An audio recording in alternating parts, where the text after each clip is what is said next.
Bet Rivers, La Sirius Channel XM84, Rob Dauster, Jeff Goodman, Meghan McKeown. Happy Valentine's Day, fellas. Great to be with you tonight. How else would you rather spend a very important Hallmark holiday?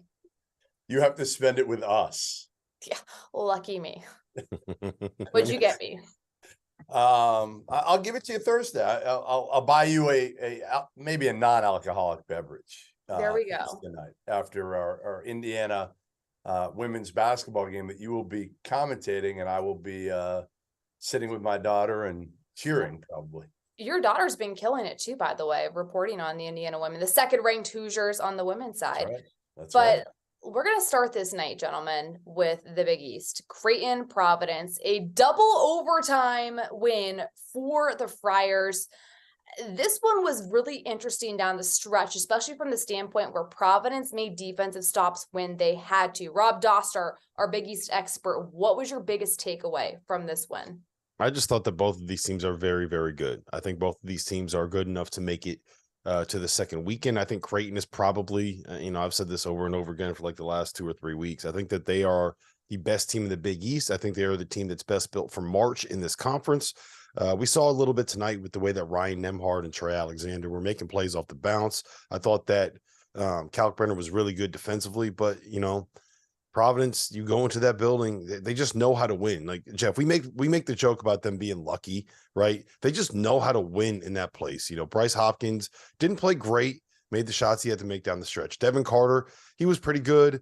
Noah Locke made a bunch of shots. They know how to win, and they just find a way to get it done. And Ed Cooley's just such a terrific coach. We make this joke all the time. Like, if you're a basketball program that is in need of someone to take over, I don't know why you wouldn't just back up the Brinks truck and see if you could find a way to convince Ed to leave there. He's terrific at what he does. If I'm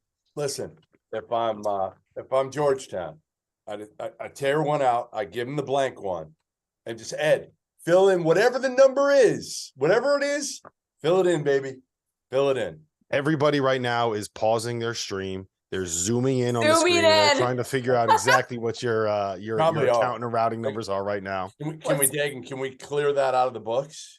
I think it's it's a little late for all that. It is a little late, but I would agree. I mean, listen, they win close games. I mean, they're 9-1 in their last 10 games, overtime games.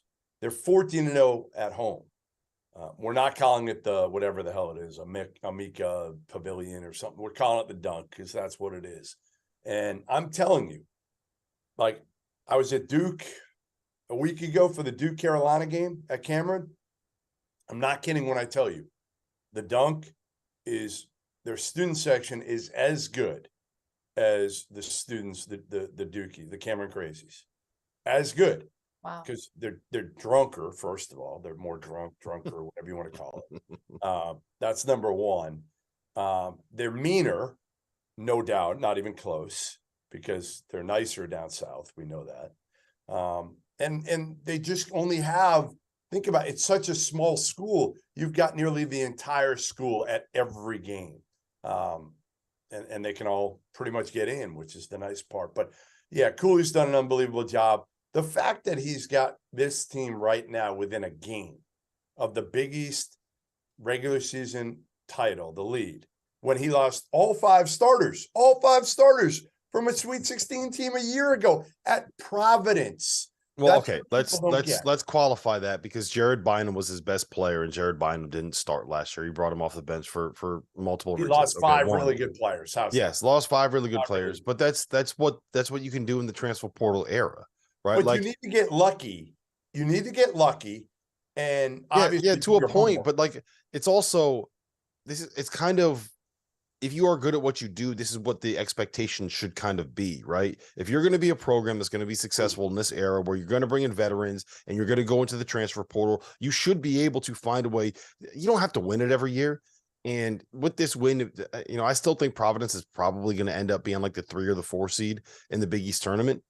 So they're in the mix. They're a game out of first place, but that's what you should be able to do as one of the best programs in a conference. If you lose 3 or 4 guys, 3 or 4 key players, 3 or 4 starters, 5 starters, whatever the number is, you should be able to kind of rebuild and reload and get that thing going again. And to his credit, the one thing I will say is he was able to find guys that fit with what he wants to be able to do and kind of fit like his style as a coach, right? He went and he got Noah Locke, who could replace AJ Reeves, that run off a screen, catch and shoot kind of a style. He was able to get another lead guard in Devin Carter, who, by the way, I didn't watch a ton of South Carolina last year. That dude can go. He is a player, man. He is good. Surprised you didn't watch a ton of South Carolina last year. No, I did. I mean, look, you know what? Bad SEC teams, I'm not going to watch them too often.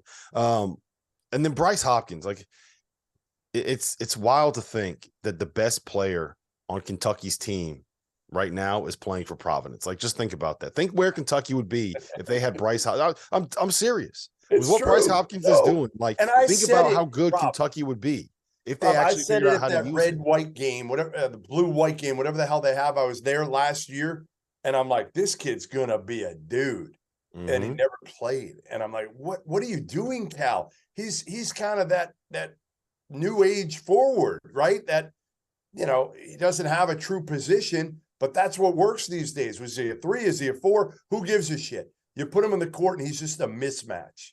And he just fits. Think about the best players that Providence has had in Ed Cooley's reign, right? Whether it's someone like a Ben Bentil, whether it's someone like a LaDontae Henton or a Rodney Bullock. Like, he knows how to do two things. He knows how to get a point guard to be able to make the plays that he needs them to make off the bounce. And he knows how to get one of those mismatch 4s and get them into a guy that averages 16 and 10. And that's exactly what Bryce Hopkins is. That's a good team. And the most impressive part to me, Megan, is when you bring in transfers, I think the one thing that you kind of risk is having a certain level of expectation for what you're going to get in your new spot and not necessarily living up to it, like role allocation, buying, all of those things. These dudes, like, they're there.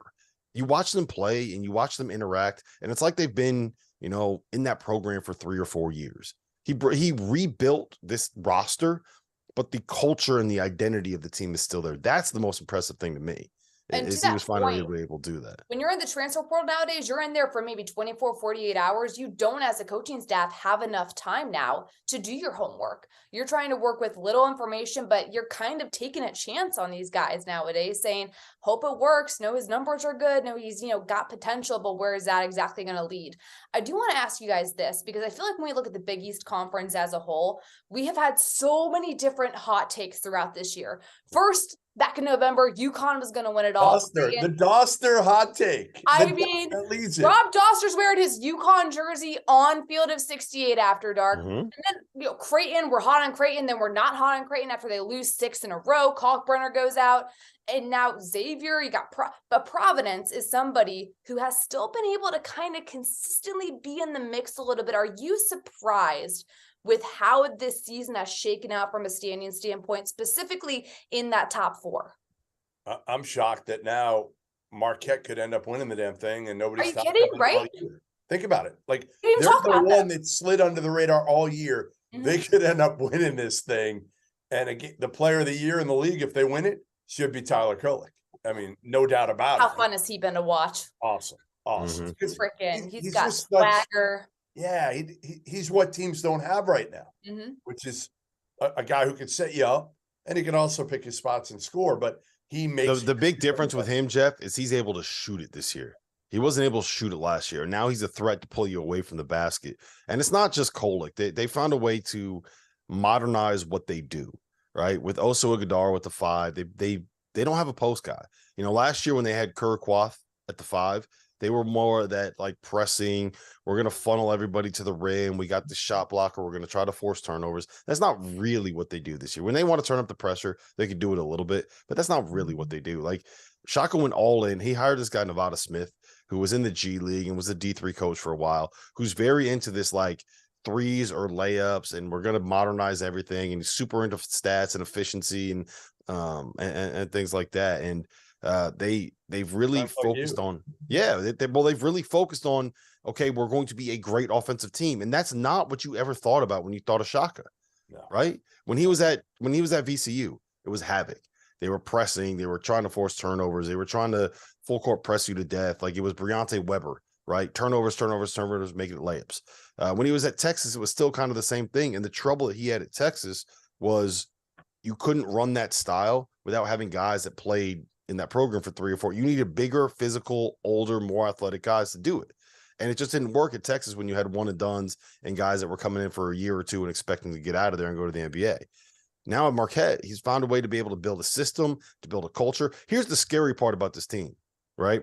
They are in first place in the Big East right now, and every single key player on that roster has 3 years of eligibility remaining. Doesn't every player in the country have 3 years? Well, pretty much, but yeah, like that Marquette team could be around. Imagine how good they're going to be in 2024 and 25. Like, if they're going to have like 30 year olds undefeated, man. They're going to be my age. Yeah, right. Out there by then. My gosh. Well, it's going to be interesting. Providence takes on Villanova next at home. Let's switch gears now, going to the SEC. Auburn, the Tigers, Jeff Goodman rocking the hat tonight. Held Mizzou to 18 points in the first half of this game en route to a nearly 30-point win at home. You guys have not been high on Auburn. Dauster, let's start with you here. You haven't been high on them. Why, and did this change your mind? No, not really. You know, my issue is that I don't entirely trust their guard play, and I don't think that their bigs are good enough to be able to have the advantage that they had last year. Right? You basically replaced 2 first-round picks with Janai Broome, who's like good, but he's not great. And the Williams kid, I'm blanking on his first name, but you know, it's the same backcourt. You just don't have 2 first-round picks in the front court, and to me, that's not a recipe for developing an SEC title contender. But they're a good team, right? It's not like they're not a tournament team. I think that they're a tournament team. I think they're probably like a 6, 7, 8, 9, 10 seed, something in that range. You win a game in the tournament, you're probably feeling pretty good about your season. So, to me, this was a combination of, one, they finally started hitting some shots, right? I think they shot 50% from 3 today. And then 2, it's just a matchup thing. Missouri does not have a lot of size inside, Jeff. And Janai Broome got a double-double, blocked a couple shots, and they were able to take advantage of that mismatch in the paint, which allowed them to basically play the way that they played last season. I think that's why they thrived against Missouri here. To me, this was kind of more of a matchup thing than proof that, like, Auburn, you know, they lost 5 of their last 6 I know they were close games, but they lost 5 of their last 6 for a reason. Listen, when your second best win, Megan, and this is no disrespect to your father, is against Northwestern, then you're in trouble. Then you're in trouble right now. And give Northwestern credit. They've been great lately. They're second in the Big Ten right now, Jeff. Come on now. I know. Number one team in the country. We've got kids storming the floor. Things are exciting in Evanston right now. Come on. Listen, I got you. I don't want to respect the family or anything like that. Man. But you again, like Rob said, it's about guard play. They made shots tonight. Guys like KD Johnson made shots tonight that they normally don't make. Wendell Green, he can be great one game and look like he's playing for the other team the next. So I think they're hard to judge, but ultimately their resume was very, very unimpressive.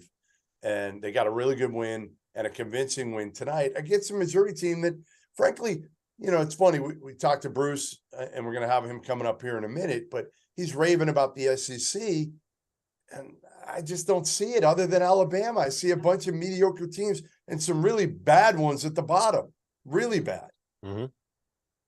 So one last point I want to make real quick on Auburn. We just talked about Providence for 10 minutes on the show. We raved about the fact that they have Jared Bynum and Devin Carter in the backcourt, right?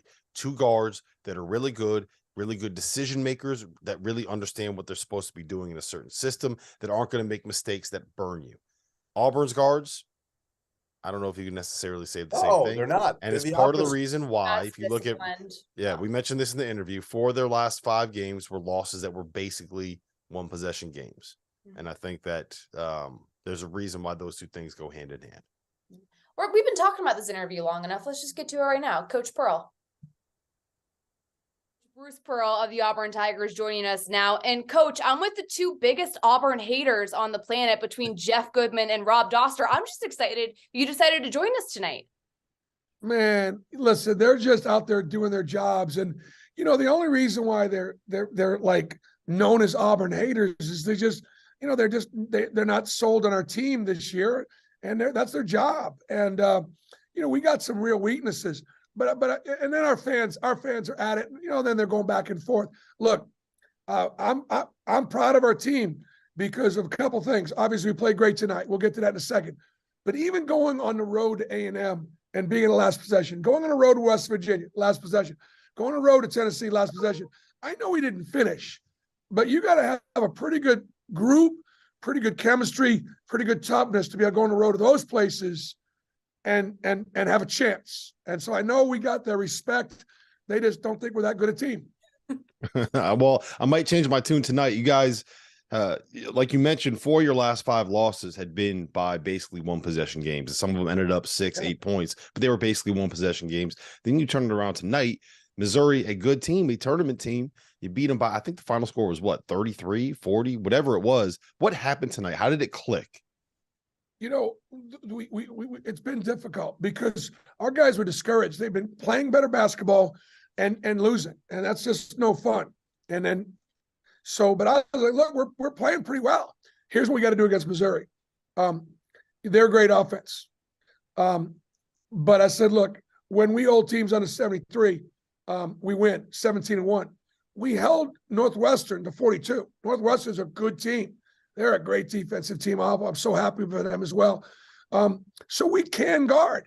And when you give your guys saying, look, you want to control your destiny? Do you want to get to the tournament? Then we got to guard, period. And our principles obviously bothered Missouri. We had a great defensive game plan. Now, look, Missouri had to travel home from Tennessee on Saturday. They were probably feeling really good about their victory. They had to travel Monday. That's a short turnaround for them. So that was an advantage for Auburn. Bruce, I was just never bought in completely and sold that you were a top 25 team. Usually you play a great non-conference.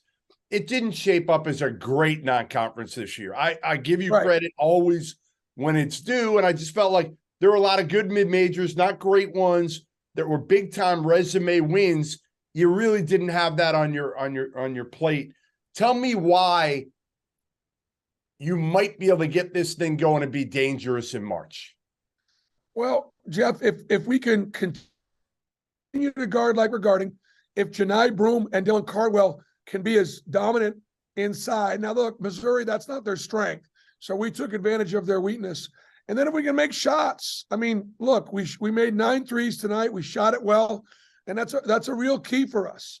And that's what we got to do. Keep guarding, keep being dominant on the boards, and make some open shots. And then Wendell Green, Wendell didn't make shots tonight, but he was a great distributor. Guys were unselfish. We didn't turn the ball over. All right. The biggest question of the interview. What did you get your wife for Valentine's Day today? You know what? Chocolate and flowers and stuff like that. But it's not, for us, it's not about that, right? It's not about that. No, man, it was great. My staff were doing a great job. The home court advantage is real at the Jungle. This is a great environment. And look, you go through the SEC. I mean, Jeff, it's like every night. Look at where some of the really good teams are. Look at Arkansas or Kentucky or us and kind of in the middle of the league. I mean, it's Bruce, how good is Alabama? Are they? I know you shouldn't be saying this because you're at Auburn. Is Alabama taking your bias of SEC bias aside? Are they the best team in the country, especially when they play their A game? Yeah, I think they are. Look, I want to beat Alabama more than anybody. I mean, period. But they've got the best roster. They got the best talent. Nate Oates is a great coach. Nobody's ever doubted that. They're playing defensively. They're playing unselfishly. They got protection at the rim. They got guys that can shoot it. Sears makes a huge difference. Jaden Bradley's way better freshman when people are the best. They got it all. They got depth. And depth gives you leverage. Well, Coach, I also, by the way, think the best thing you could have gotten your wife was a win. So you did that tonight as well. So congratulations on a big one. Thank you nice. so much. Hey, man, I should have come up with that. Come on now, Coach. Here's the other thing. Valentine's Day is not over yet. There you go. There you go. Hey, thank you so much for joining us. Always great catching up with you. Best of luck along the way. I don't hate you guys. You guys do a great job. You got a great show. War Eagle. Thanks, Bruce. Appreciate it, Bruce. Man. Always a good time talking to Coach. He was very happy to see your hat immediately upon us starting the interview. But wrapping up here on Auburn, what do you think this team's ceiling is as we get towards March, Jeff? Maybe one tournament win, I would say. I don't think they're going to get much more than that. I guess if Wendell Green catches fire for a couple games, maybe they get to a Sweet 16. And Bruce is such a good coach that it's hard to completely discount him. But, to me, I honestly think they were going in the game tonight. They were on the bubble. I know the numbers don't say that, but when I really look at the resume, I say that they were a bubble team going into this game. And now, they should be on the 10 seed line. Most people probably have them in the 8. No, they were a 10 seed heading into today, according to Fielding the 68, which kind of puts you in that it's pretty close to the bubble. You're probably like one of the last 6 teams in. Yeah, you go on a bad run, you're on the wrong side. If you want to know how messy our Fielding the 68 bracketologists like to get, if the field were to be what it was in our latest mock bracket, Duke and Auburn would be playing a 7-10 game in Baylor's region. Wow. That'd be fun. Wow. I wouldn't complain about that one. That would be a good one.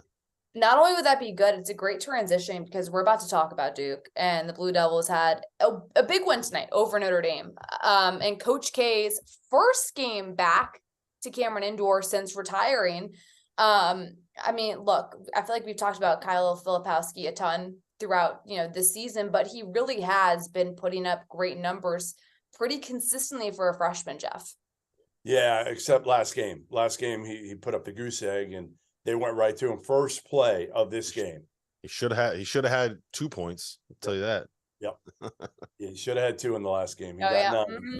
Yeah. And yes, the ref screwed him out of 2. That's for sure. And I think, again, you could see Heiar went right to him to make sure, kind of get his confidence back up, and he's so important to them. They won with their defense again. Notre Dame's not good. We know that. And we'll talk a little bit about Mike Brey and his future. But, this is a grinder win. Duke's going to have to do that. And to me, the biggest story was Coach K finally showing up for a game. He was at St. John's last week with his buddy Mike Cragg, who's the AD at St. John's, was at Duke for 30 years as an administrator. And tonight he shows up. Right. And maybe that's the deal right now, is he's only going to show up for games. Well, I don't know. Go ahead. I'm not super into all conspiracy theories, but Duke-related conspiracy theories, I tend to be into them. What happened at the end of that Virginia game? Do you guys remember? By the officials. They got screwed because the officials were more intimidated by the Virginia fans than they were by who was on that Duke sideline.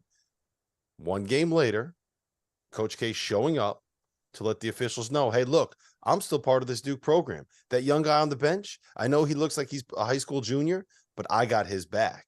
I'm still here. I'm still part of Duke. I still got the D right there on my shirt. I still got that Nike chat right there on the other side. And I brought Duke. You should be afraid of me. That's what it was. It was this shot across the bow to the officials. Looked like the Godfather on the last shot by Mark Mitchell, showing zero emotion whatsoever. While his wife is cheering, he's just kind of stone-faced. And that's what it was. He's pissed. You think he wanted to be there on Valentine's Day? You think he really wanted to be there on Valentine's Day? I was waiting. Right? Hey, I was waiting for him to get up and do a kumbaya, get with the Cameron crazies like Roy would have been. Roy and Wanda. Get Coach K out there singing, dancing. Roy would have been in the student section, sitting there doing like a swag and a surf, right? That's what he would have been doing. Coach K had to intimidate those refs, man, one last time. He had to get there. He had to let them know. That's what it was. To that point, though, are you guys surprised that it has taken this long for Coach K to come back to a game at Cameron Indoor? I had heard it wasn't going to happen all year. That was kind of the word you were getting, was it probably wasn't going to happen all year. I don't understand it. And one of the reasons that I kept being told was, well, it's so hard at Cameron, so hard to get him in and out. And I'm like, that's a crock of shit. Like, come on. If they want to get him in and out, they can get him in and out. He can be the last one in and the first one out, and put him like they did tonight, the closest to the locker room, and nobody gets near him. Listen, we can't get near him at the damn Peach Jam. We can't get near him. He's insulated there by his assistant coaches when he goes. So trust me, they can insulate him at Cameron or anywhere. Yeah, I understand people have different ways of doing it in retirement. Personally, I enjoy watching the Roy Williams and Wanda Williams way a lot more because they look like they're having a blast out there. It's fun. I just think it's funny that you think you can't get next to Coach K at Peach Jam, but Adam Zagoria every year scoots right next to him. Listen, I have feel. I have more feel. I'm not gonna go up to Coach K when he has no desire to talk to me. No one has any desire to talk to you, Goodman. Good That's the thing you don't understand. When you're at Peach Jam, every single one of these coaches is like, oh man, look, Goodman's coming.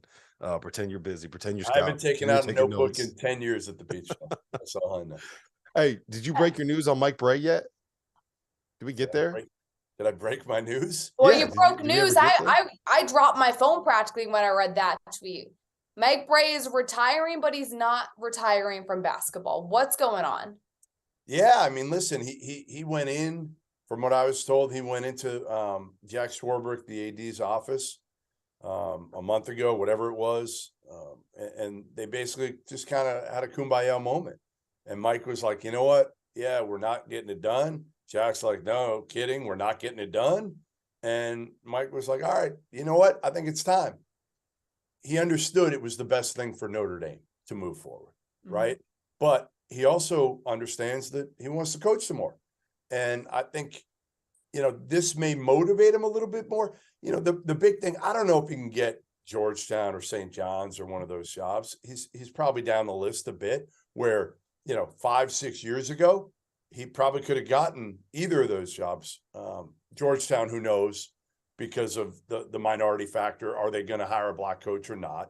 But if they don't go that route and they went, to me, they could go with Mike Brey, and he was super hot 5 or 6 years ago. He's not that anymore. He's not. So I don't know if he can get it anymore, but, listen, guys want to retire on their own terms. I'm all for it for Mike Brey. I think he's one of the best human beings that's ever done this. And I think everybody would admit that. You don't hear a bad word about Mike Brey. What he's got to do, honestly, wherever he goes, is upgrade his staff. That's what he's got to do. Yeah. Field of 68 After Darks, powered by Bet River, Sirius Channel XM 84. Rob Dauster, Jeff Goodman, Meghan McKeown with you this evening. Moving on to the Big 12, the best conference in college basketball right now. Kansas, Oklahoma State played tonight. They played back on New Year's Eve. Kansas won by 2 at home. This time you're on the road against Oklahoma State, and the Jayhawks, they looked good. They looked really good. Grady Dick looked great. He has all year long. Rob Dauster, is this Kansas team, are they starting to look like what we thought they were going to be at the beginning of the year as this dominant team in the Big 12? Well, they got 26 points from Grady Dick, and they got 15 points and 8 assists from Kevin McCullough, who I think he went down with an injury late in the game. I don't know if we got to keep an eye on that one. But the issue has been it's Jalen Wilson and nobody else, right? Yeah. Where else do they get offense from? Where else do they get any kind of creation from? Where else do they get someone that can go make a shot when they need a shot, right?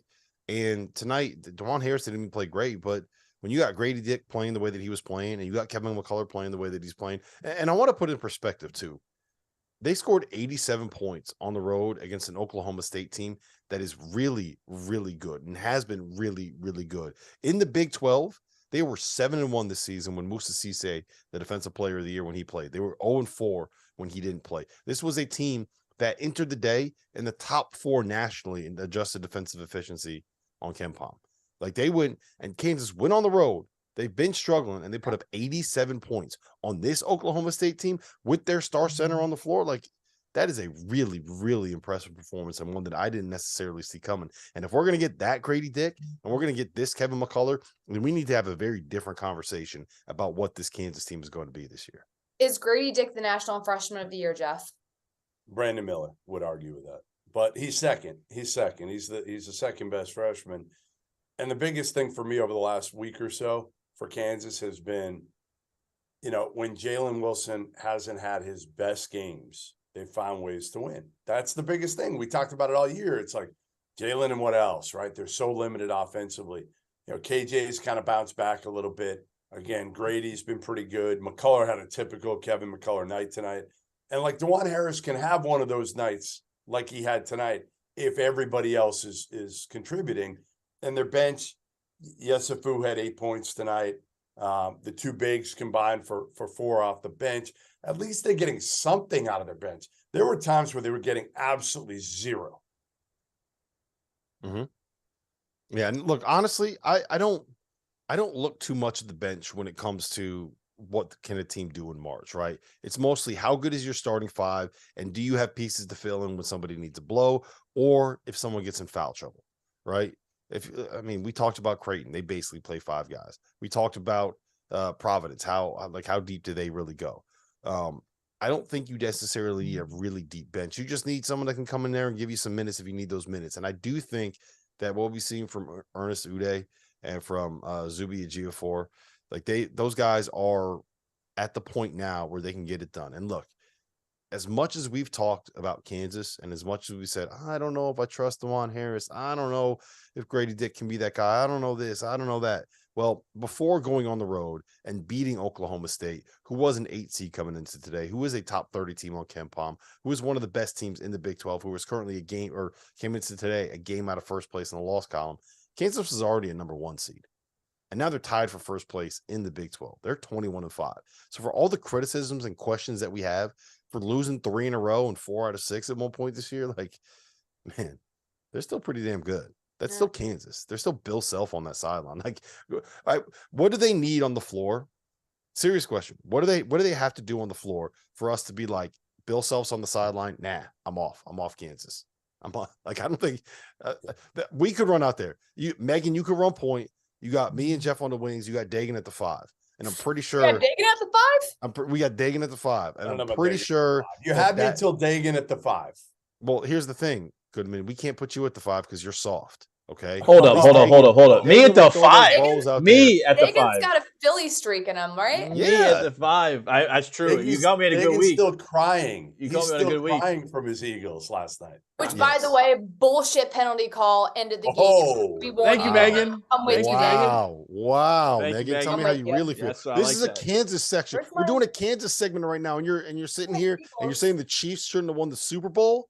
I am. Here you go. I got my right behind me. It's still absurd that Billy the Wildcat, who Jeff Goodman insulted earlier today. It's still absurd that Rob put me at the 5, but I digress. Here you go. No, look, Bill Self plays small ball 5, so we put the smallest player we got at the 5. I'm about to say I'm the smallest guy in this company. How tall are you? 6 foot. Yeah, we got a lot of tall people. He'd be a fine 5. He'd be fine. He's he's switchable. I mean, whatever. Okay. I'll take it. He is switchable. At least I'm on the court. I'll take it. He may be switchable in another way soon. Oh boy. Oh God. Shots fired here. Okay. Hey, the point being, though, it's so easy for us to, get freaked out about a team like Kansas. But at the end of the day, like you mentioned, Rob, for them to go on the road against one of the top defensive teams in the Big 12 and have this kind of performance, it's going to go on to show you. Well, that's what 1 seeds do. That's what championship teams do. They can have that type of slip and still get back on track, and it doesn't completely derail a season. Yeah. And one last note. They went on the road. They beat Oklahoma State by 11 tonight. On Saturday, they went on the road. They beat Oklahoma by 23 tonight. And the same Oklahoma team in the same building that beat Kansas State by, I think the final was like 15. 14, yeah. 14, yeah. Here's what I'll say about all that is Bill Self has done this so many times before that it's just about peaking at the right time now. 100%. Just trying to get in, right? Other guys are like, Mike Boyn's just trying to get in the tournament. John Shire's just trying to get his team right, get in the tournament. Bill Self, listen, he's not worried about that. He's worried about when he gets in, his team playing its best basketball, roles figured out by then. He was trying to figure out everything earlier in the season. How he can play, it's been an adjustment for him. Think about it. He's used to playing with 2 bigs or at least 1. And now he goes where he doesn't have any. And he's got an undersized big. So it's been an adjustment. And again, to me, you never count Bill Self out. And Sean Miller said it best last year, all year. He's the best coach in the game right now. Him and Pitino. Yeah, it's honestly insane that this group, with what they lost and who is on this roster, he's going to find a way. Like, and he just the craziest. Can they go back to back, Rob? Can they go back to back? Like, do they have a legitimate shot of winning 6 straight? If this Grady Dick, you don't even need a Grady Dick that's going to get you 26. You need Grady Dick that's going to average 14. 18. Yeah. Yeah. You need a Kevin McCullough that is a double-figure scorer that's averaging 5 or 6 assists and is playing lockdown defense, right? You need the DeJuan Harris that is playing confidently. That team, they could do it. Even if they don't have one of those, Rob, even if one of those things doesn't happen, like DeJuan Harris tonight, he has 5 points. If the other things all happen, they can win every game. Now, again, it's when 2 or 3 of those things don't happen that they just can't score enough points. Mm-hmm. Yeah. Yeah. I mean, that's the concern with them. Yeah. But in a year where there is nobody that you're necessarily afraid of, this goes for everybody in college basketball. I made this point the other day with Creighton, right? There's nobody in the sport that you're afraid of. There's no team that is like head and shoulders above everyone else. I know that the metrics are kind of saying that a little bit with Houston. I think that has a lot to do with the fact that Houston is able to run up the score a little bit more in some of these games in their conference than some of these other teams are. There's nobody that's head and shoulders above the rest of America. There's no 2021 Baylor. There's no 2018 Villanova. There's no 2009 North Carolina. There's no 2012 Kentucky this year. There's no 2015 Kentucky. There's a bunch of good teams, a bunch of old teams, a bunch of teams that have 23 and 24-year-olds. And Kansas has got a bunch of old guys that can go make some plays. They can do it as well as anybody this year. Would I bet on it? Probably not. But I think you got to peak at the right time. Mm-hmm. And that's what matters at the end of the day, is if you're going to peak at the right time, are your roles defined, and is everybody going to buy in once you get to March? Because that's all that matters at the end of the day. I do want to get to OU for a moment, because they had not won a game since beating Alabama, who's now ranked #1 in the country. And that was a couple of weeks ago. Boomer Sooner beats Kansas State at home by 14, not to mention a very good Kansas State team. Goodman, what's going on with the Sooners? Hold on, you buried the lead on that. Like you didn't emphasize how crazy this is. They came into tonight having lost 7 of their last 8, with the one win being a 30-point win over Alabama. Right. I mean, think about that. What?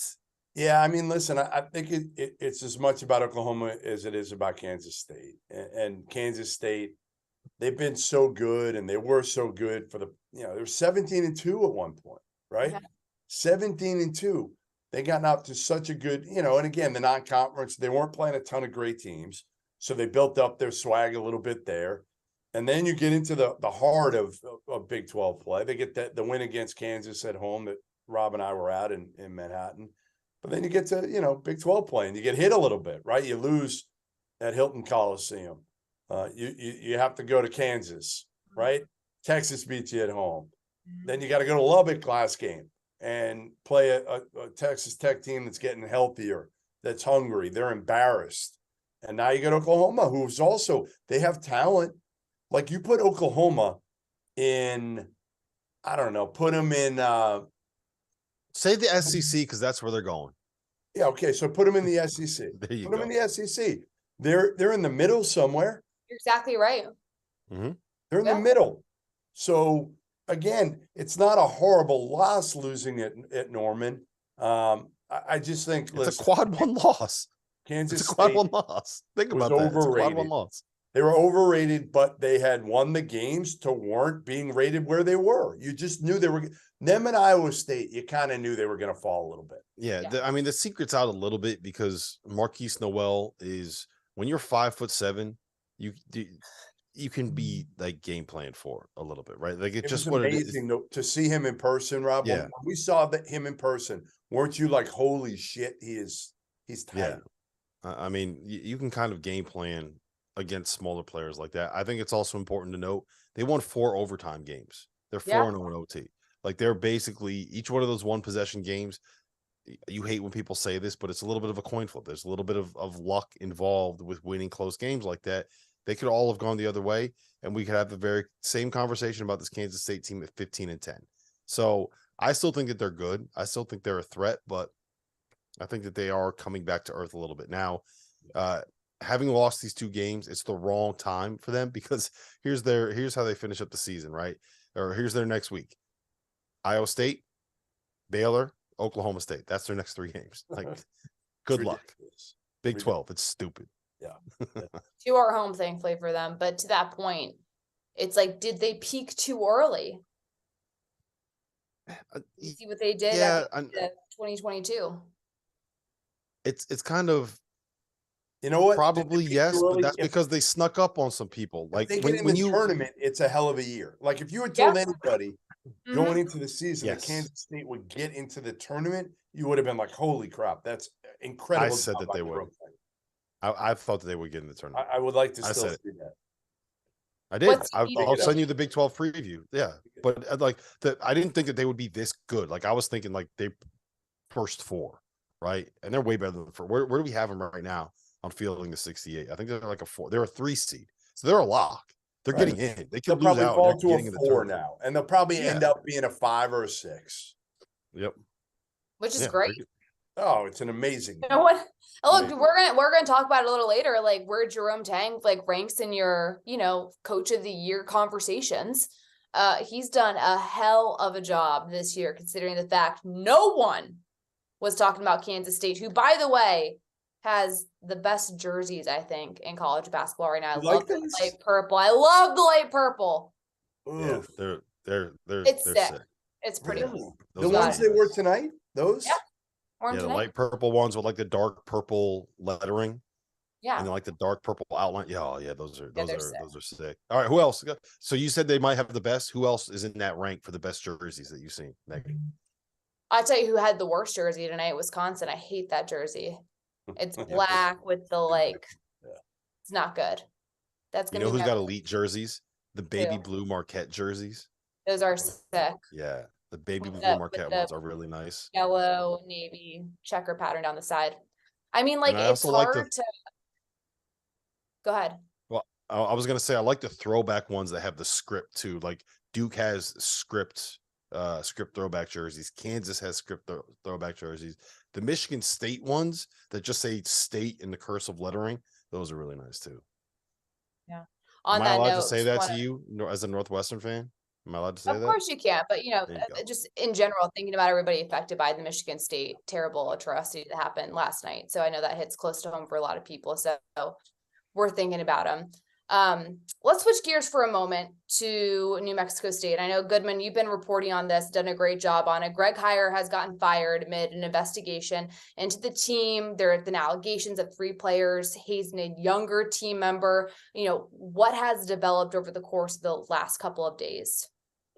Yeah, I mean, basically what happened was the father of the player found out about everything and reached out to Heiar.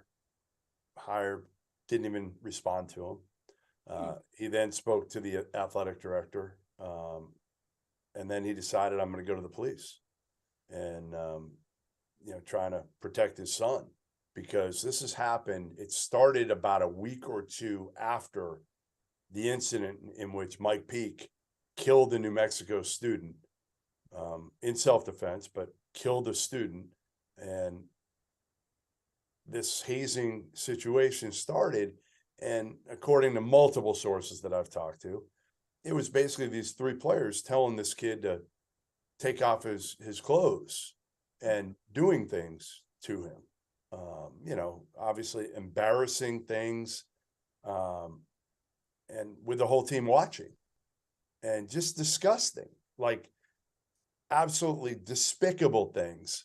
And I hope these kids' names come out soon. If they don't, I'm going to put it out. I will put them out because they deserve to have their names out there. I haven't yet. I think they'll get out there at some point here soon as the investigation continues.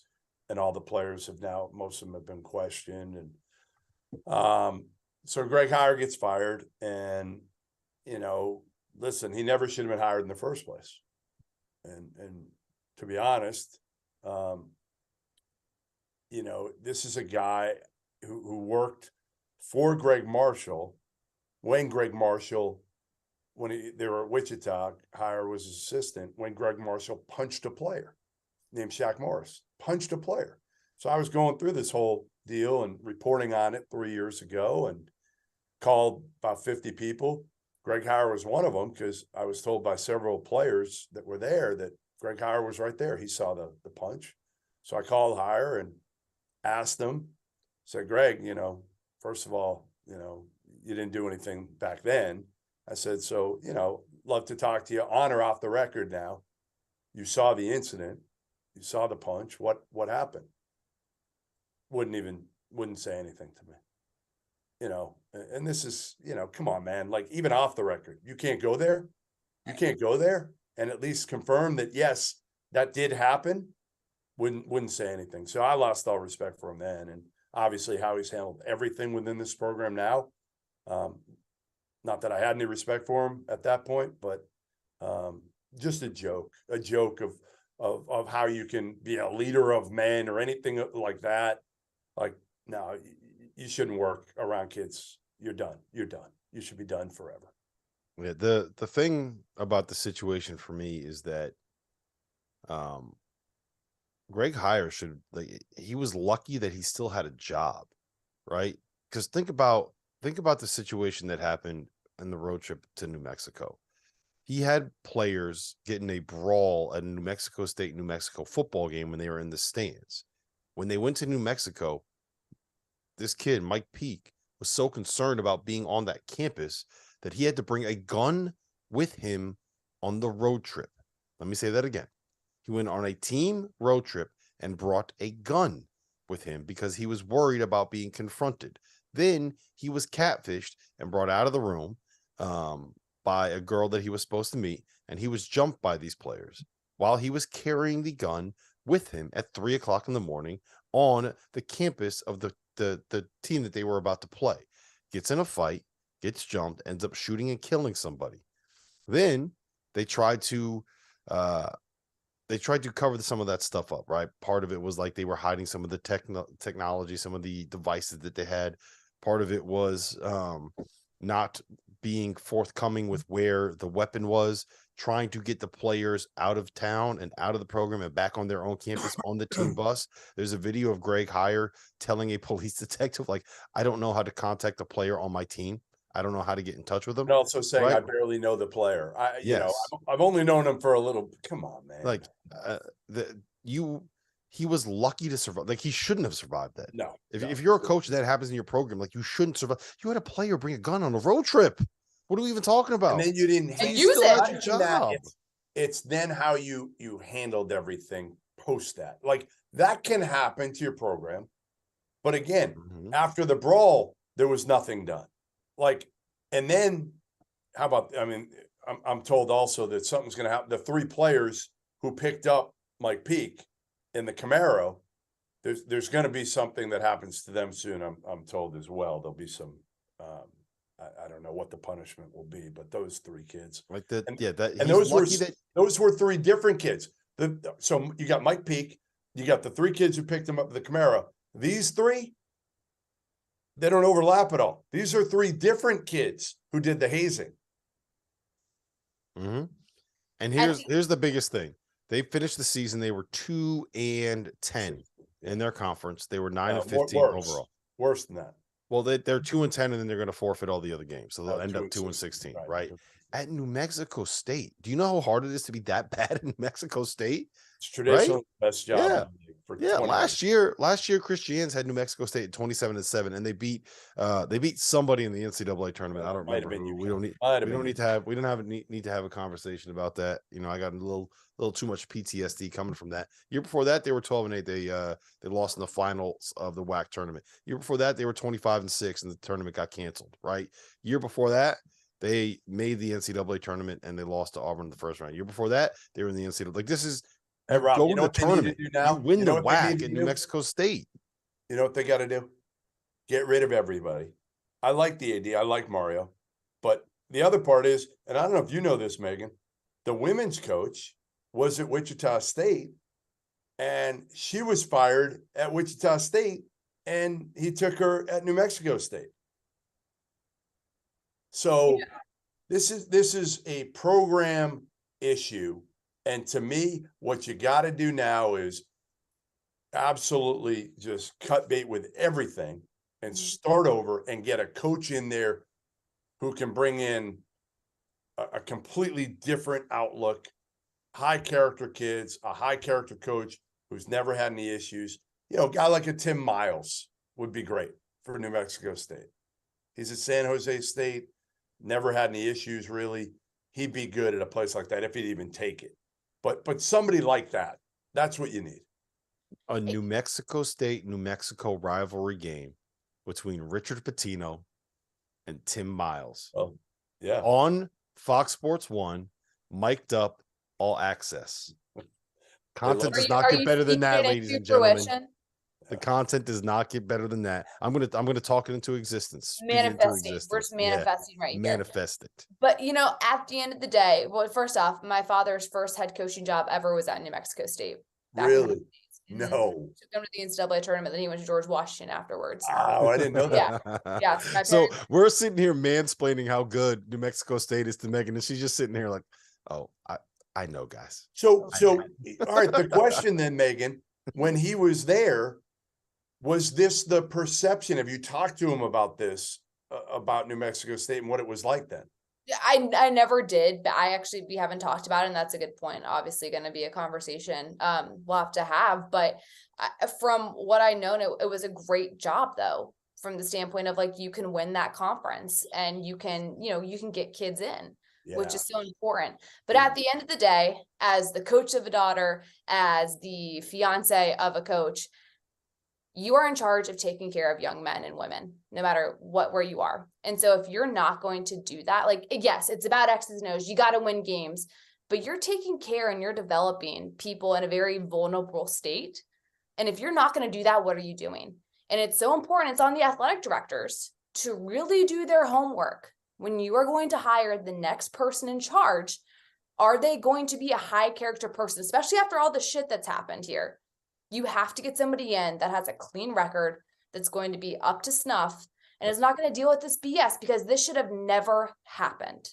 Ever. It should have never gotten this far. It should have stopped in November when that situation happened. So the fact that it was able to progress and spiral out of control is absolutely inexcusable. And it's a blemish, not only on the university, but in a sense on the conference as well. This doesn't look good on anyone. So bad. I feel so bad for the poor kid. Yeah. That's the part that's getting lost in this. And he probably wouldn't have come forward if his father didn't take charge of it. Right. No, and it's never a situation. You're vulnerable as a new freshman on a team or as a younger player on a team, and you want everyone to you're trying to fit in. And to me, that's the biggest thing, right? If you have a player that's going to do what Mike Peake did, and you're the coach, right? Some of that's on you for taking a chance of bringing the player in. But it's also, it's once they're kind of out of your practices, right? How much can you really control what a player does? But this was happening, the hazing stuff was happening in his own locker room. You have to know that. And some of it, you do know. Some of it, guys, happen outside of the locker room. Now, maybe not to the level. But okay, so it's not in your, but it's in your program. No. I'm agreeing with you. You have to know that. You have in your locker room. That's inexcusable to me. Not having that knowledge is inexcusable to me. If Mike Peake's going to do what he does, there's only so much you can do as a coach, right? There's only so much that you can do. But the hazing stuff, you have to know that hazing's unacceptable to me. You can't. It is. No, it is. Can't. So we'll keep close eyes on that moving forward with Jeff Goodman, Rob Dauster. I'm Meghan McKeown. This is Field of 68 After Dark. Thanks for joining us on Sirius XM Channel 84. We'll see you soon. Let me tell you guys about our sponsor for today's episode, Athletic Greens. I started taking AG1 a few weeks back. When we get in the middle of college hoop season, it can be hard for me to eat and drink as healthy as I probably should be, especially in late February and March when the schedule gets really busy. But I found that I've felt better as I've made AG1 a part of my daily routine.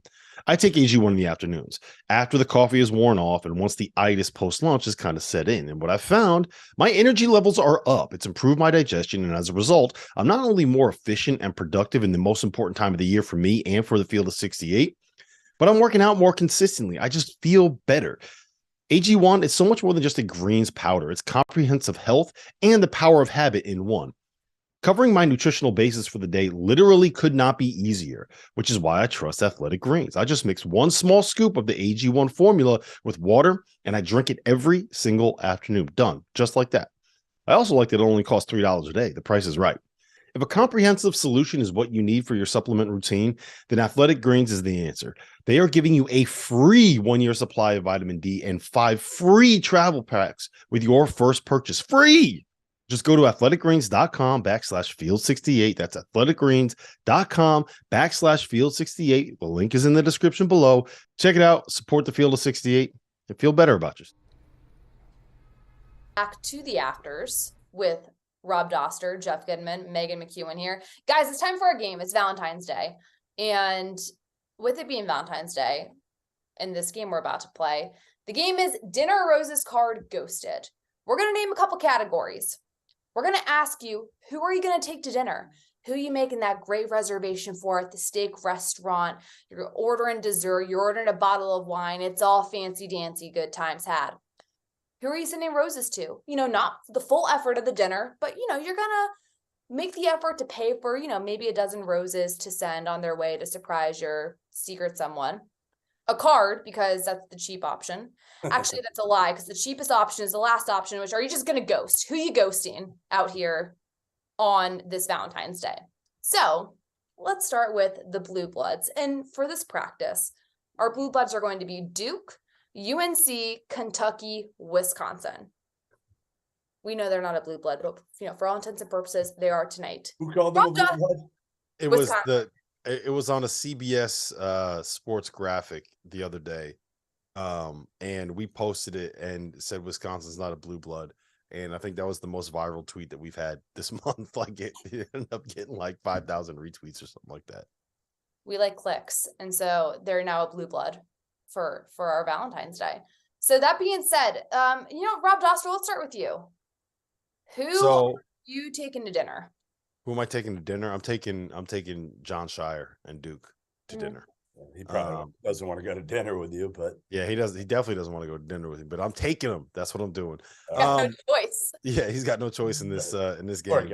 No, but I just think that they still have room to grow. I think that we're starting to see them kind of develop into the best version of themselves. And I do think it's really important to note that if that foul gets called correctly at the end of the Virginia game and Kyle Filipowski makes one of two free throws, we're talking about a Duke team that has won 5 of their last 6.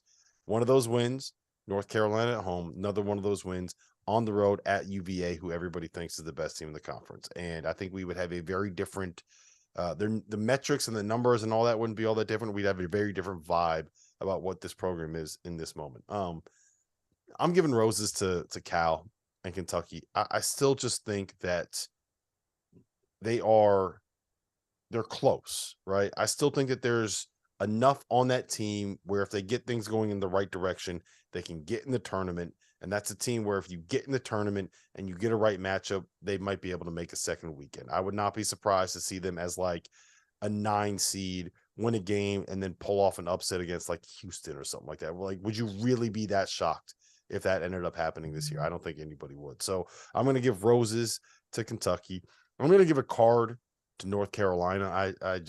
I wish I could ghost them. I got to ghost Wisconsin just because like I can't accept this idea that Wisconsin is a blue blood. And I think that team is, my eyes bleed every time I watch them play.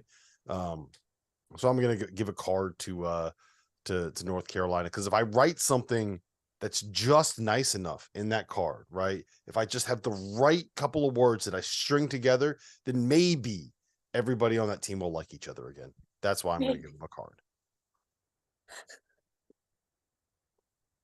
And maybe your card will hopefully bring together some players on UNC. I like where your thought process, where your head's at there.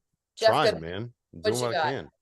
Yeah, I mean, you got to go dinner with Duke right now. I mean, that's clear. Like Rob said, they win that game against Virginia. They got tonight. You're probably talking about them having an outside shot at a 4 seed. Okay, I have a quick question. I know you know Shire really well. You've known him for probably 25 years at this point. Where are you taking Shire to dinner? Oh, he needs like a good glass of wine. Like he needs, a good. Is he's one of those fancy schmancy deal kind of guys? He's like an Italian. What's a good Italian place in Chicago, Megan? Take him to Gibson's Italia. Yeah. He'd be Gibson's Italia. Like if it doesn't have multiple Michelin stars, Shire can't mess with it. Yeah, I mean, come on. Is he one of those guys that like swirls his wine 17 times and has to sniff it?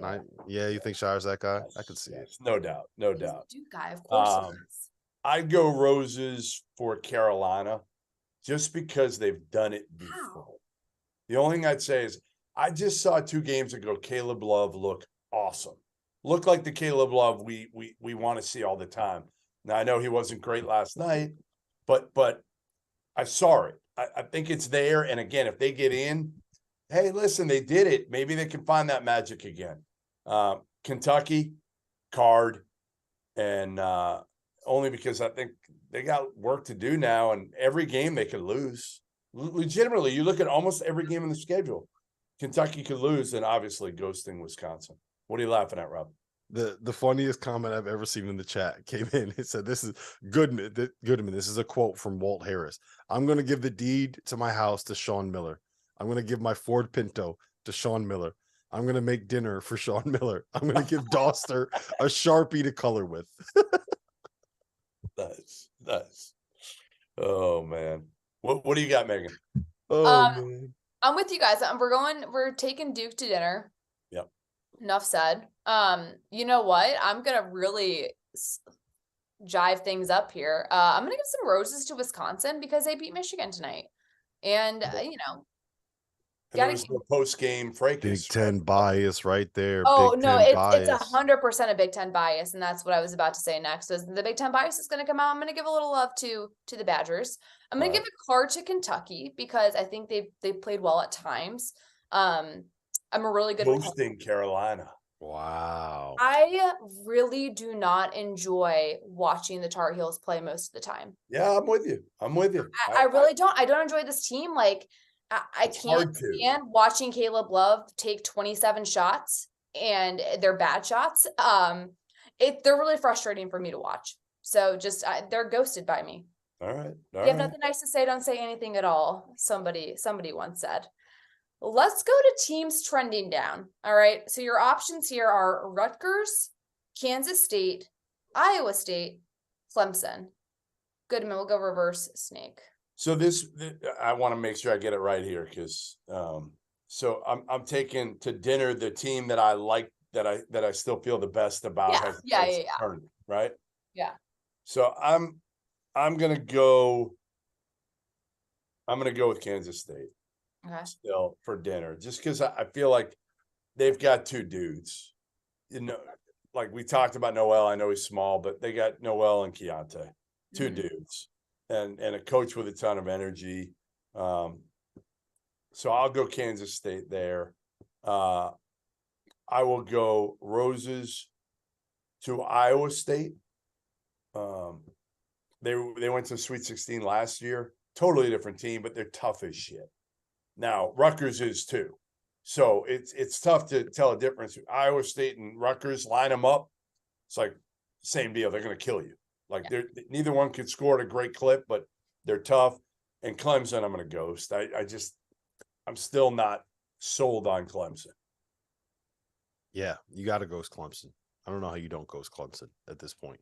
And I think you're 100% correct. You got to take Kansas State to dinner because the 2 best players in this entire conversation, right?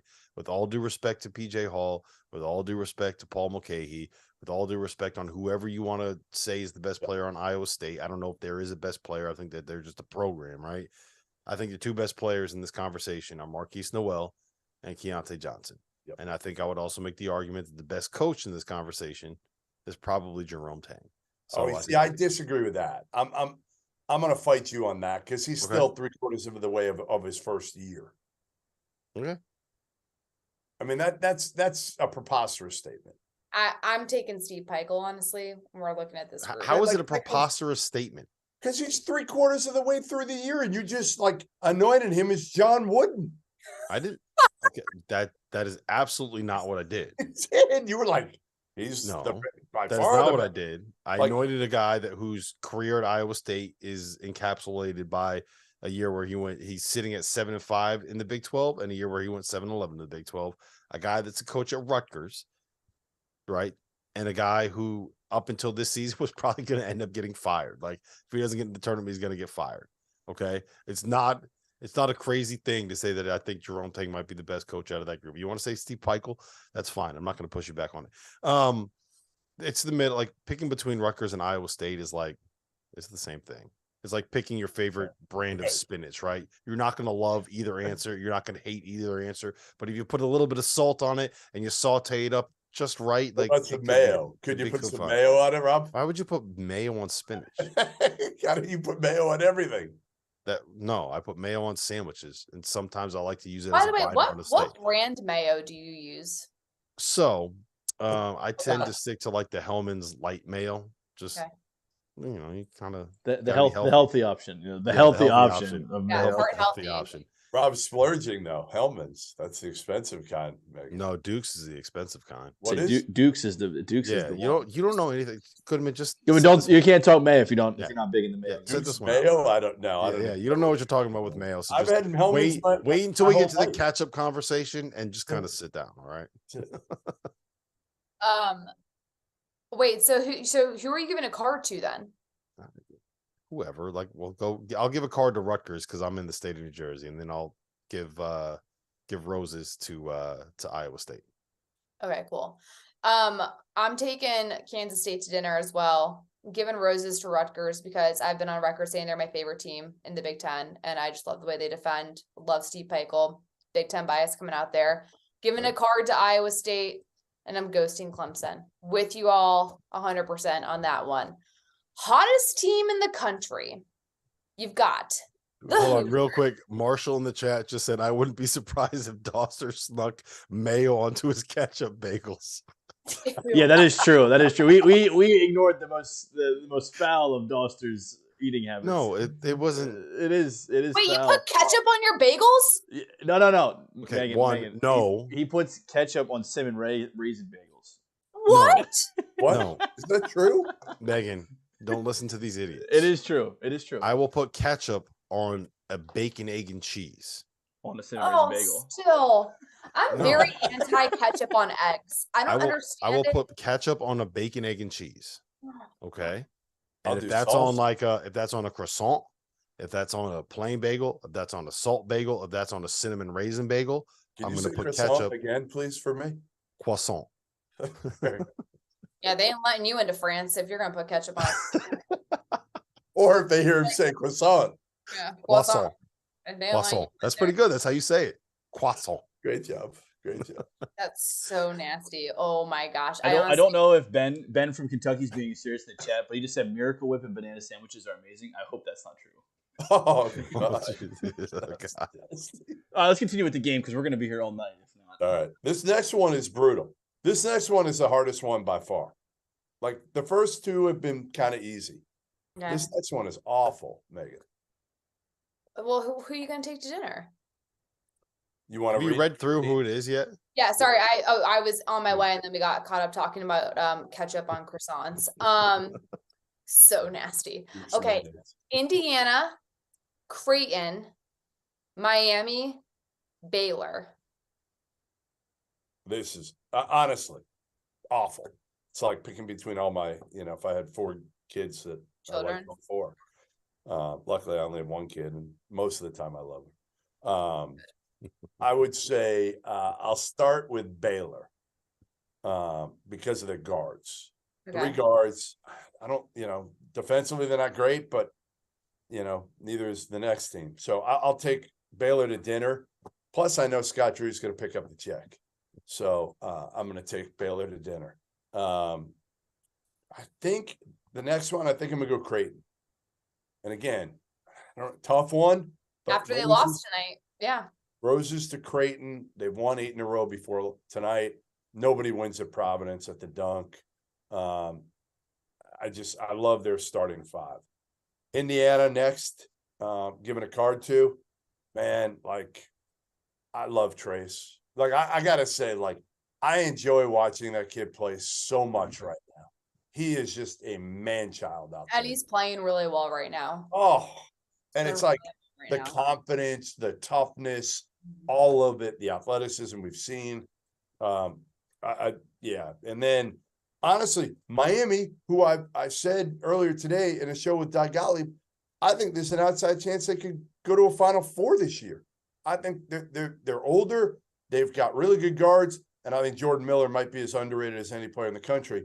I guess I'm ghosting poor Jim Larinaga. which is wild because that's who I'm taking to dinner. Because Really? I love me some Jim Larrañaga. I love the balance of Miami. I think that they've been just like really good from the get-go in the ACC. I'm taking him to dinner. Plus, I mean, like, who doesn't want to hang out with Jim Larrañaga? I'm giving roses. Like your grandfather. That's who you're taking out for dinner. He was at George Mason when I lived in DC. So, you know, I was rooting for him on that run to the Final Four. Roses giving him to Indiana because Trace Jackson Davis. And I will say this, and I'm pleasantly surprised. I have never been really high on Trace Jackson Davis. I did not like his motor or lack thereof. I thought he would pick and choose when he wanted to play hard. You're right. Yes, you're 100%. And it bothered me because, you know, there's so much hype surrounding him. And I don't like when you're not playing hard. Like, if you're going to have all this hype to you, you got to back it up. And I think this year something's clicked. And now he's going hard and he's, you know, getting double-doubles. He's putting up monster numbers. I'm pretty high on him right now, which I'm surprised to be saying because I've been very low on him for a long time. But I'm giving Trace Jackson Davis and Indiana some roses.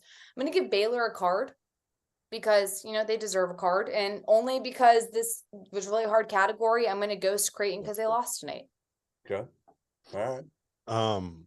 So mine, I'm taking Creighton to dinner. I think that the combination of Ryan Nembhard and Trey Alexander it's such a damn good backcourt. Then you have Baylor Shireman at the 3, who can do all of the passing stuff and all the shooting stuff that you want.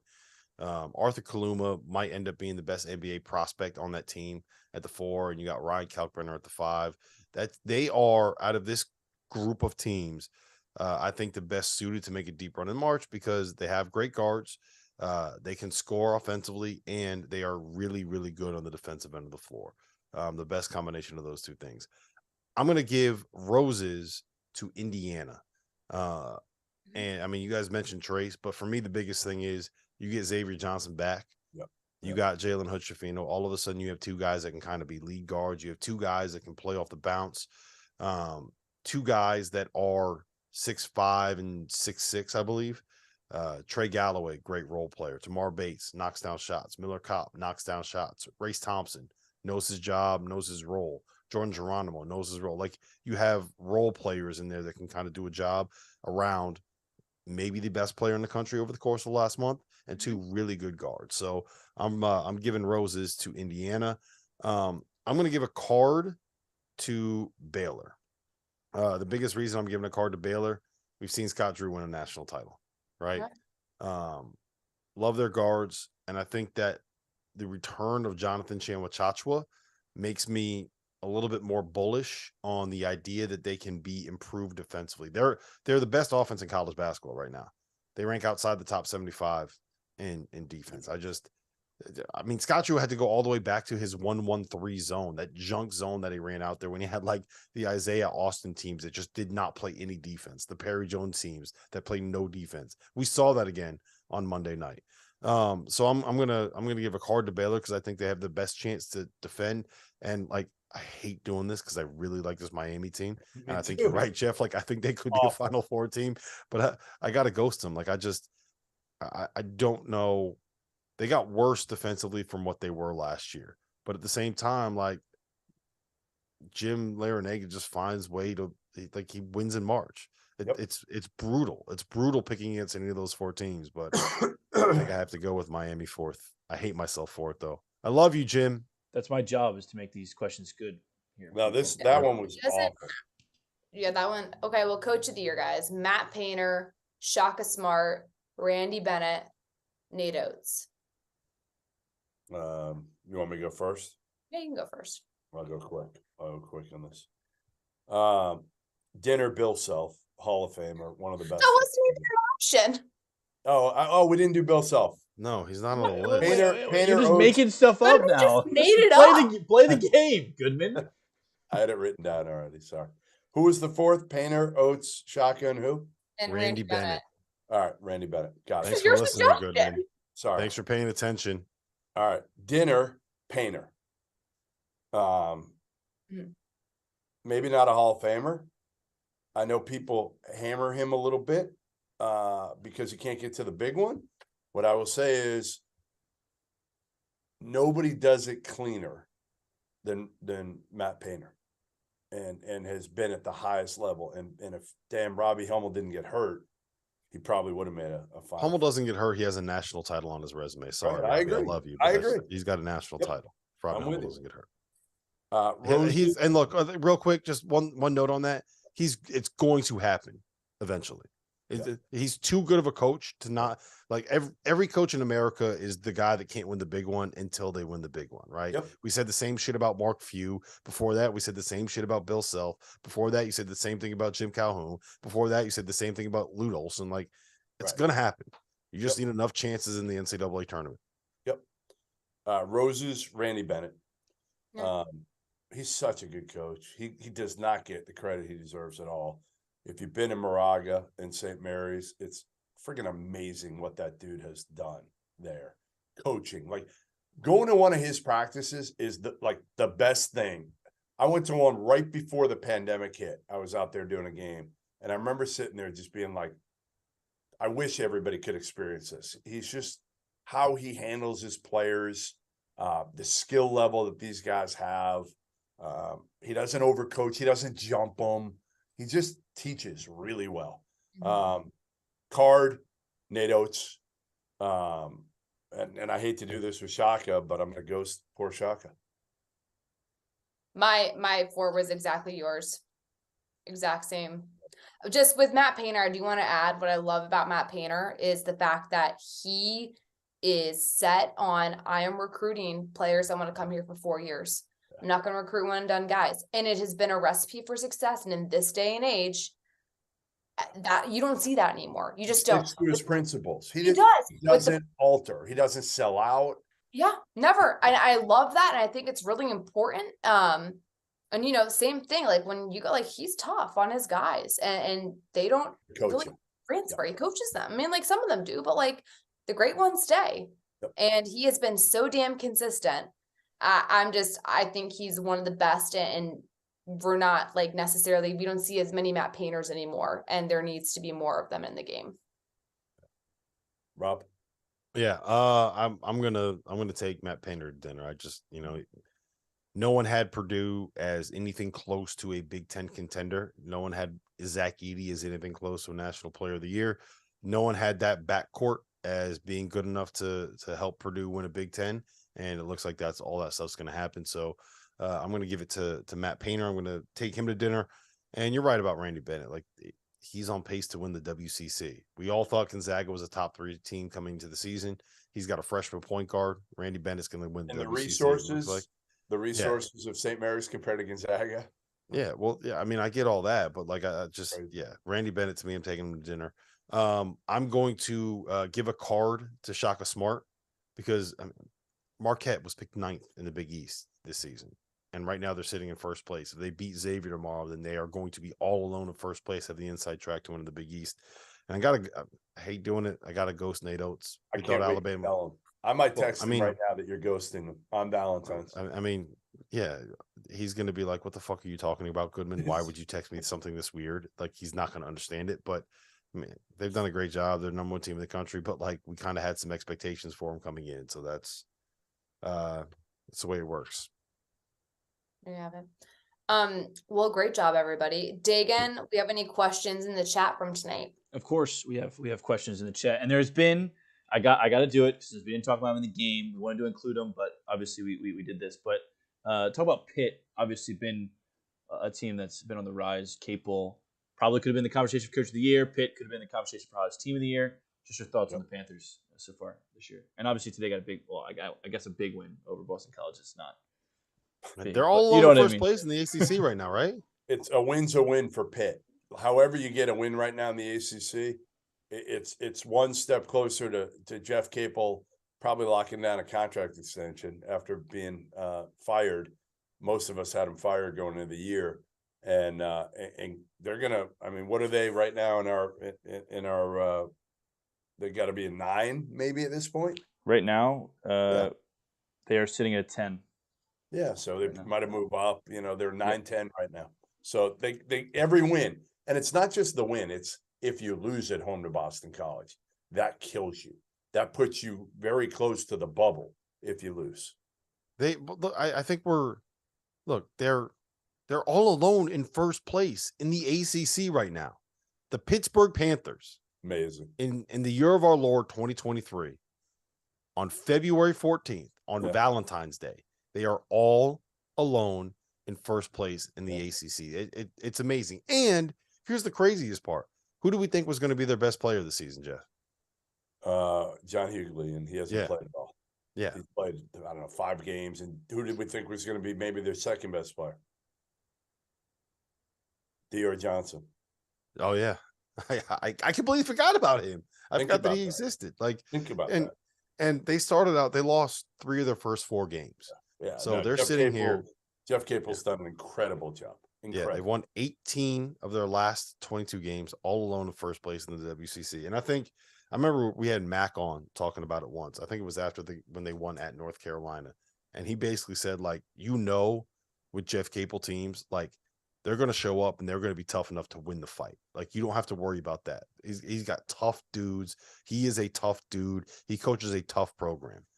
And the difference this year is he's actually got, like, dudes that can go out and get a bucket, whether it's Blake Hinson or who's the kid from Wichita State from Texas Tech? I'm blanking on his name. Burton. Yeah, Jamarius Burton. Like, he's actually got players. Like, he's got guys that can get him a bucket this year. So it's, I'm not convinced that they're more than like a team that can maybe get in the tournament and maybe win a game, but whatever. Considering Which what is they wild, were, you're saying that about the Yeah. team that's leading the ACC right now, by the way. And here's what they got the rest of the season: at Virginia Tech, Georgia Tech at home, Syracuse at home, at Notre Dame, at Miami. Like, they could win all 5 of those games and no one would be surprised. You're probably looking at like 4-1. Yep. But still, that 4-1, that might be enough to get you a share of the ACC regular season title. It's wild. What's impressive too, what they've done on the road. Like, look, at the time when this happened, they blew out Northwestern on the road, but that's now looking like a hell of a win on their resume. You beat NC State on the road. You beat Syracuse on the road. I mean, you beat Georgia Tech, but they're still league road wins. North Carolina on the road. And Florida, like, this is a team, they've done a really nice job building all this together when no one was freaking talking about him. Like you said, Jeff Capel was on the hot seat coming into the season. Yep. Dagan? All right, next one. Goodman, I'm going to ask you this one. So Dauster and Meghan are not allowed to answer this one. Just you, Goodman. If Meghan and Rob play a game of 1-on-1 to 11, how bad does Meghan beat Dauster? I mean, I think questions. I think Dauster probably gets, I think it's like 11-7. That's fair. Yeah, I don't play defense. I mean, Dauster would get so frustrated. He'd try to back you down. He'd try to bully you, but not a post player. He's so soft. Not a post player. Not a post player. How tall are you, Meghan? You're what, like 5'7"? 5'8". 5'8"? Yeah, like I'd be able to get my shot off. That's the only thing. The shots are going down. Meghan doesn't stand a chance. The shot off that wouldn't make it anywhere near the hoop. That's not. Get a high hand in the contest. All right, we're moving on to this question. All right, Marshall wants to know what backcourts you guys are endorsing in March. Baylor, sure.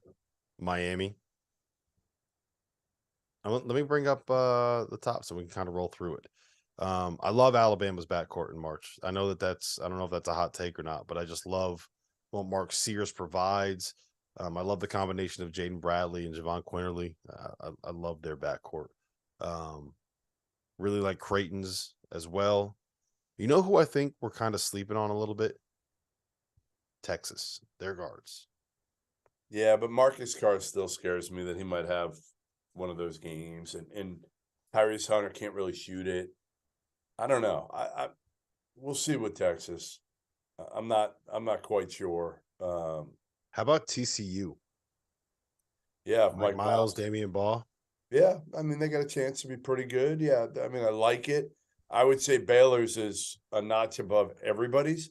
I like Xavier, Sule Boom, and Kobe Jones. To me, that was the next one I was going to say. I friggin' love those 2 dudes because, again, you got 2 guys that are like versatile guards. Baylor's are like every time Flagler and Cryer shoot the ball, I think it's going in every time. They have 3 guys, and every night 2 of them are going to get hot. Right. Right. They just don't play any defense. Here's one for you, a little off the radar. Tell me what you guys think about this. I said this the other day. I think I said it on DTF. NC State. If you're looking for like a sleeper team that can make a deep run, I know they lost today to Syracuse, but they have 2 guards that can get you 25 on any given night, and they play that kind of pressure, try to turn you over kind of a style of defense that can be a little bit tough on like a 2-day turnaround when you're trying to prep for them. I was going to say, I like Houston's backcourt as well. I love them. I love them. Like, that's why I think Houston wins the whole thing. Dauster. 3 guards. They're experienced. They defend. Tournament. They guard. They, Sasser can play either spot. Marcus size. Shed was the guy who led him last year in the tournament. I love Houston. Yeah. I'm telling you, I think no matter who's in their bracket, I'm probably just going to pick Houston to win the whole thing. Wow. Boom.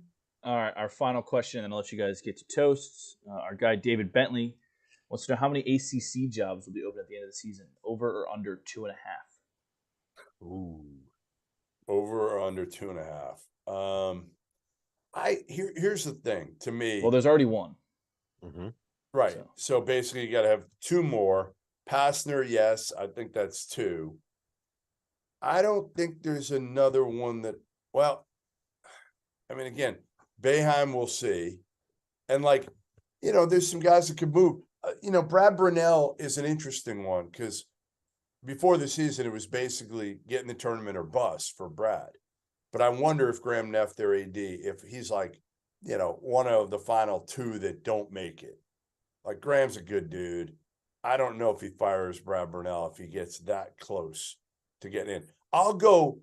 So is he saying changes or firings? Because there's a difference. Openings. Yeah. I'll go over because I think there can be some movement with some of those other, again, Leonard, I know he told somebody that he's coming back for sure, but who knows with Leonard, with, again, Boeheim, with, does Steve Forbes try to jump somewhere? I don't know. If Miami makes the Final Four, does Larinaga say, hey, you know what? I'm 75 years old. It might be time for me to hang him up. Does Jeff Capel try to get out of Pittsburgh? I would. Chris Collins is a great example of this too, guys. If you're Chris Collins and you go to the NCAA tournament this year, Megan, do you leave Northwestern because you're still potentially going to deal with some of the same issues you have over the last couple of years? And are you ever going to fully satisfy the fan? Are you ever going to completely get off the hot seat? Northwestern, I'm going to just say right here, it's one of the hardest jobs in the country. Agreed. You can't get anybody into school, and you're expected to compete in the Big Ten, and you're basically playing with one arm behind your back. Didn't you get into school? Somehow they let me in. Somehow. You got to take that ACT a couple times, carry the one. But that being said, it's the hardest job in America. And I mean, look at the fact that Chris Collins took Northwestern to the NCAA tournament for the first time ever. The fact that Pat Fitzgerald has won multiple Big Ten West championships football. The fact that Joe McEwen's won a Big Ten title on the women's side. Northwestern's not supposed to do that, but yet these coaches have done it with the odds against them. It's a hard job. And nothing would surprise me at the end of the year. But Chris Collins has done a hell of a job this season with a lot of people not wanting him to do well. And it's been really cool to see him just defensively. It's a fun team to watch. No, right in the cat's heart. The moment with his son, did you see it after the game? How great was that? It was it mattered. You know what? People don't realize it, because, it's really easy to see a coach as just whatever, you're going to blast up all this hate on social media. Kids see it, and kids on campus are hearing it. They're chanting that shit at games. And so what a special moment for Ryan. Have you ever come close to yelling at anybody in the stands or anything like that? You have. Have you done it? Oh, yeah. Pardon? Have you ever done it? No, I've never done it because I've been taught to take the high road, but it's hard. Because it's just a different side that people don't see. And it's hard, it's really easy to sit there behind your screen and say this person sucks, but that's a family. It's how they're putting dinner on the table for their family. So yeah, I mean, look, the Collins are great people. And like I said, Chris has done a fantastic job this year. So it's been fun to watch. Yeah. All right, I have one final thing before we go to toasts. 227 people watching the show, 49 likes. We get to 100 likes, and chat, you've been obsessed with them for 2 nights in a row now. We'll give you Dauster's eyebrows close up for the end of the show. Got an eyebrow fetish? They think my eyebrows look weird. I don't know. The chat's obsessed with Dauster's eyebrows. So hit 100 likes, and we'll give you Dauster's eyebrows before we go. Your eyebrows are that weird? What's wrong with them?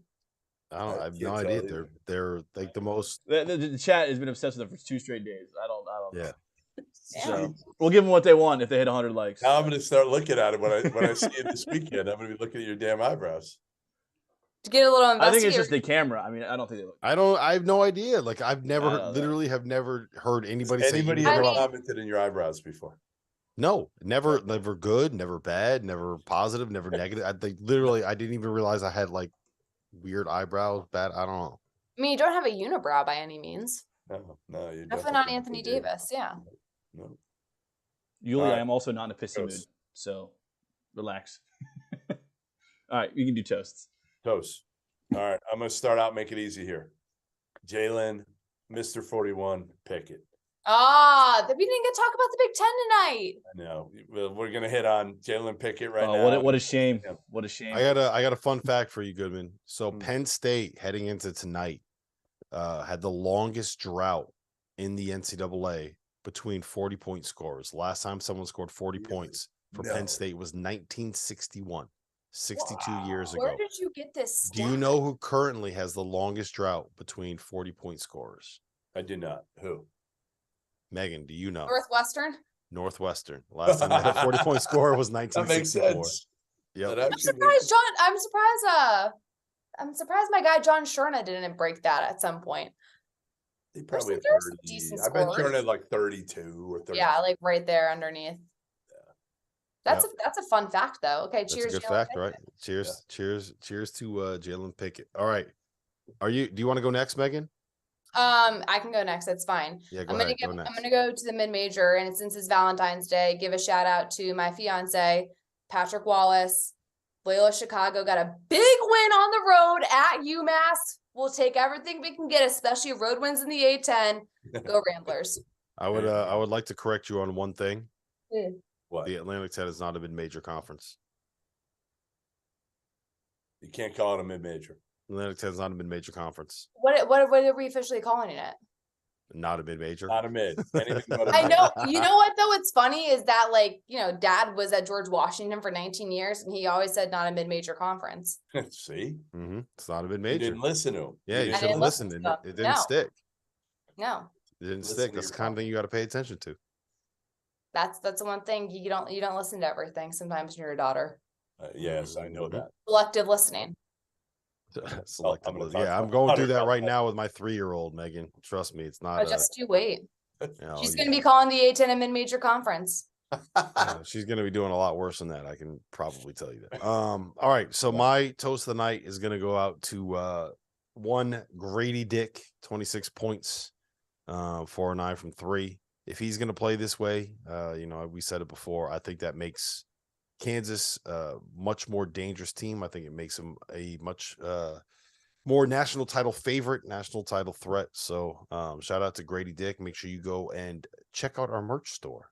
We have I Heart Dick t-shirts in our merch store, which is a perfect gift for somebody if you've forgotten Valentine's Day. Megan right now is like, how did I get on this show? How did I get on this? Mm-hmm. Oh boy. And I got my wife an I Heart Dick shirt.